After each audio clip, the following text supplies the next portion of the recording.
Weekend is here. The 3 C's. Have you counted the 3 C's?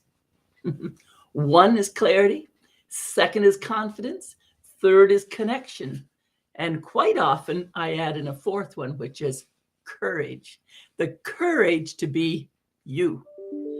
I am absolutely thrilled that after all these decades of exploring and growing, and don't get the wrong idea, that exploring continues every day, because that's the excitement of moving forward and flowing into our lives, flowing into our lives. So it does take some courage. But what I have found, I never thought about it as courage. For me, it was just, I'm going. And I'd get smacked alongside the head once in a while or get a bloody nose. But, I would get back up again because, when I was really hurt, maybe I'd be down and out for a couple of days and kind of hurt, aching. Why aren't I good enough? Why can't I play in that sandbox? Why? And then I would get tired of being in the sandbox where I didn't want to be. And get up and say, oh, but look over there and look over there. Now, some people call that squirrel. And for a long time, I thought it was. And there's a certain amount of that because I do like to have lots of variety. I mean, I get to Reed's Dairy with their 30 or 40 kinds of ice cream laid out in front of me. And I'll have a scoop of that one with a scoop of that one. And on top, please put a scoop of that one. So clarity, confidence, and connection. I was interviewed this morning by Kulwinder Samra, a lady from India. Her family is here for a number of years. And her question was around asking me, what was your journey to stand up and claim you and be yourself? How do we get over that fear of whatever it is about stepping out of the expected role that other people have? Well, as the discussion continued, it wasn't about whether she was from India or I was from Canada or my friends from Uganda. The whole concept that touched for me was the fact that there are expectations, and a lot of them we stick in our own head. A lot of them we believe because it was thrown in. Can you imagine all those decades ago being born on the farm to British descent people? So you have all that work ethic and the expectation of society and the expectation of community around us, and this is the way it's done. Luckily for me, I seldom do things the way they're done. And I look to see, I think that's a piece of our personality. Are you a curiosity button? Are you an explorer in your own life? Or are you happy to be a follower? None of them are right, wrong, or indifferent. There are times I do follow. And my sister would say, yeah, when is that? Not too often. However, I've been a Toastmaster for 30 years. I certainly follow the structure of Toastmasters and how to prepare and put my speech together and how to listen and feedback and evaluation. So I follow within those guidelines, but the flavor is all Sandra. I think that is the magic. So whether you choose to be a stay-at-home mom, which is amazing, or if you choose to go out and work, it's about, get that word? Oh, there's another C word, choose. But it starts with C. Choosing. How you stand up and choose. And until you claim your own self within the way you choose to live, you're going to waffle around and it's going to feel like fear. And in many cases, it could be fear. But fear is something that happened. We have the memory of it. So therefore, we shall police ourselves to make sure we stay in the right track.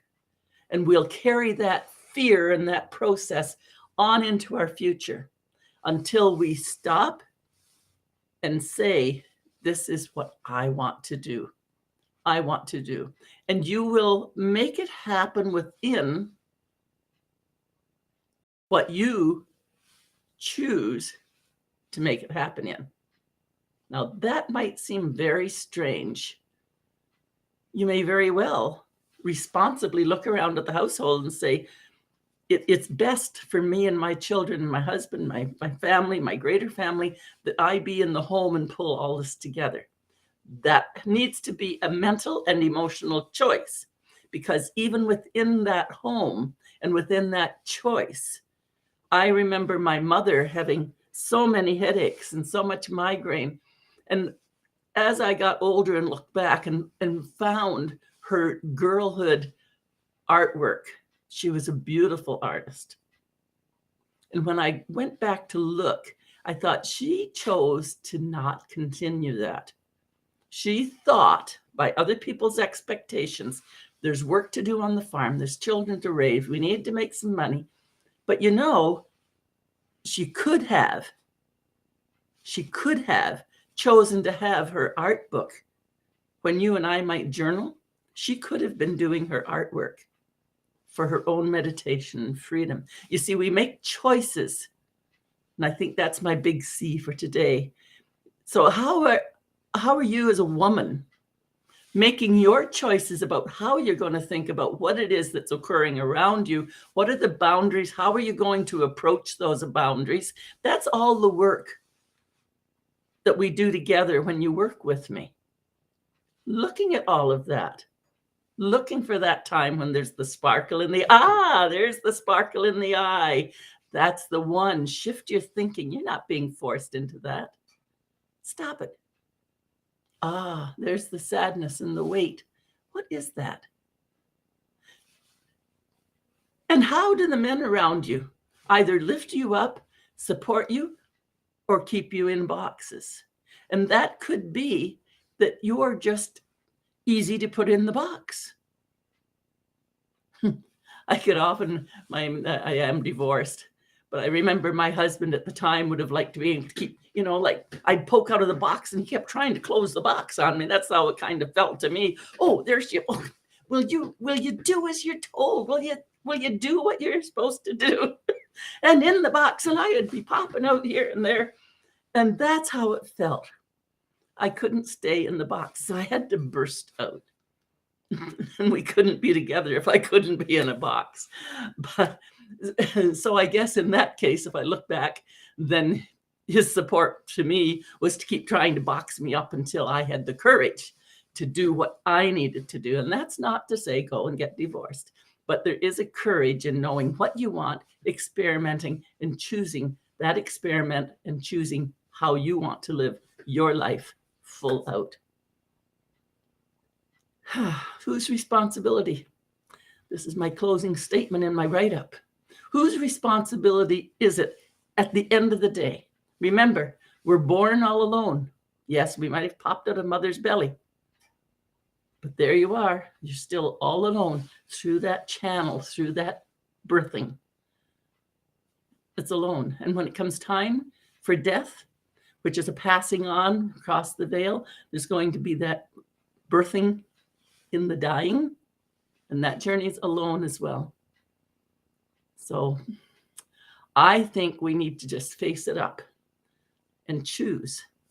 How am I going to live? How am I going to adjust my mind and my thoughts and make a rich, full out life with what I know, with where I am? Have a wonderful weekend, everyone. It's Coach Sandra, the compassionate queen of straight talk. I am so